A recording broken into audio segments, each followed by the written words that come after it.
Hi guys! Sa wakas, operahan na ating baby. Ayan, Mateo. At dito yung gagawin sa Calamba Medical Center. Dito sa crossing, Calamba, Laguna. Ayan siya. Sa Tower 2 kami. Tapos, ito yung time na upo lang sila dyan sa may admission na section. Sa may meeting section. Kasi inaantay namin yung mga pinafilapan sa na form. Yan, sobrang dami-daming gamit. Pero maayos naman yung pasyon nila dyan ni Daddy. At as usual, syempre si Daddy pa rin yung may bit-bit sa kanya. That time, nag-fill up ako ng form na kailangan bago kami bago i-admit si baby. Yan. Pinasa ko na rin dyan yung PWD ID niya sa papel. Ba't ka gising? So yan, time Sleep na na yan. ikaw. Makita mo Excited ka naman eh. Sobrang excited siya. Ganyan po yung kanyang cleft, bilateral po yung Tingin tawag na smile mo. cleft Tingin na ng smile palate. mo. Kasi even po yung kanyang alangal ay Saan ikaw? butas po yun. Saan ikaw? So, unahin lang po yung lip surgery. Sabi niya, Daddy, At nasa habang asan na nagre-record naman ako ikaw? itong Ay, nagkukulit si Dito na baby. naman po kami. Alam mo ba guys, bago ma-operahan si baby, bago siya Opera na po yung clip ko. At pinanghawakan lang po namin yung verse Bible ng Mark 11:25. Oh, ba't Now, ganun ba? whatever you ask in prayer, believe that you receive it and it will be yours. Tayo po tinimbang siya kasi yung weight niya at saka yung height. Ayun, wave naman siya dyan. Sobrang yung haba. Matangkat kasi itong batang ito talaga. Ito nga pala guys yung bigay na gamit ng CMC. Ayan, ang ganda ng bag niya. Tapos may water, may alcohol, may unan, may bulak. Tapos meron sa loob may toothpaste. May chinelas pa nga yan na para siyang pambahay kulay white. Ayan, meron siyang toothpaste dyan, may toothbrush, tapos meron din sabon at shampoo.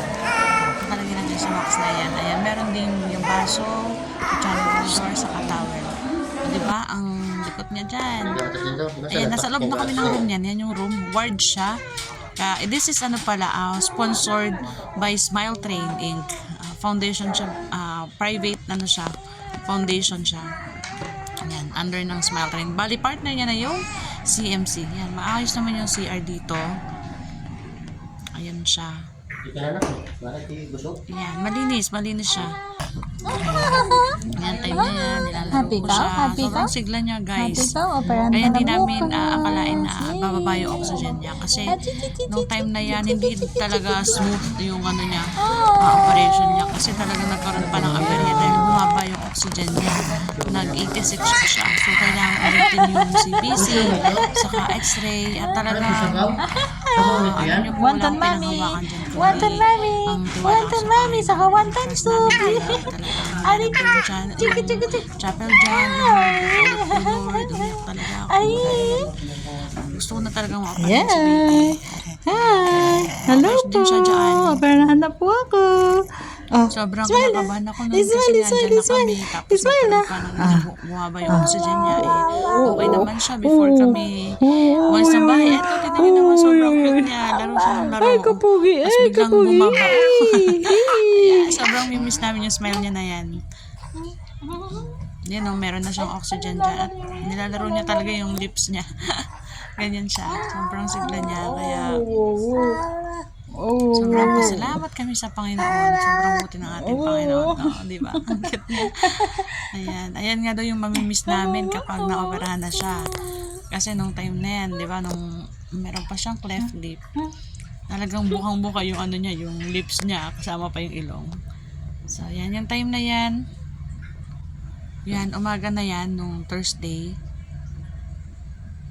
August 19, yung binibihisan na siya. At ako, habang binibihisan siya, nag-work ako. Sarap pa nga yun ng tulog niya ulit to. Kasi before 7 a.m. pa siya dadalhin sa operation. Kailangan ko magtrabaho guys, syempre. Si daddy may may karga sa kanya. Sobrang wait out ng staff ng CMC. At ayan, alam niyo ba guys, nakapag-video pa ako sa operating room. Kailangan talaga nakakayanin ko samahan siya sa operating room kasi kinakabahan ako. Nag-picture pa nga kami pero okay lang naman. Nagpaalam naman ako. Ayan, okay na yung operation niya dyan guys. Yan, meron pa siyang wound dressing. At ito na yung time na pinapadede na ni Daddy. Bumili kami ng talagang mahabang nipple at malambot kaso natatapon siya. At mas naging komportable siya si baby dun sa dropper. So dapat ganyan lang siya padededehin. Nakaan talaga. Parang halos nakaupo na.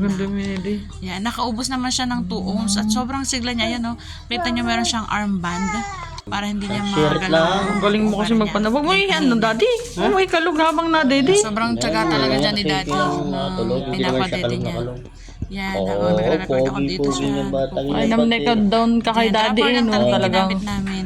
na pinapadede na, hinihili pa. Siya. Kasi sobrang, kahit bagong operasyon yan, sobrang likot niya. Para siyang hindi nag-rogi. Ang at Yung buti na lang ulo. dinala pastor yung armband para hindi niya magalaw yung tahi. Kasi importante meron kayong ganyan, guys. Tatatlo mo na to ngayong umaga po sa ano. Yung baby nyo. Kasi talagang hindi pwedeng magalaw yung tahi kasi magdudugong. 멈춘 At ayan, nakauwi na kami ng bahay. May ginawa pang vlog ng Ate Jaja. Ayan, sobrang thankful talaga kami kay Lord na okay na si baby. At yan na, syempre, hinelin siya na ate bago pumasok ng school. So, maraming salamat talaga sa lahat na nag-pray para kay baby, sa mga nangungumusta para kay baby. Habang ano siya, nasa hospital. Ayan, basta magtiwala lang tayo kay Lord. Basta guys, let us always be reverent sa divine. Sabi nga sa Isaiah 60:22, when the time is right, I, the Lord, will make it happen. God bless everyone.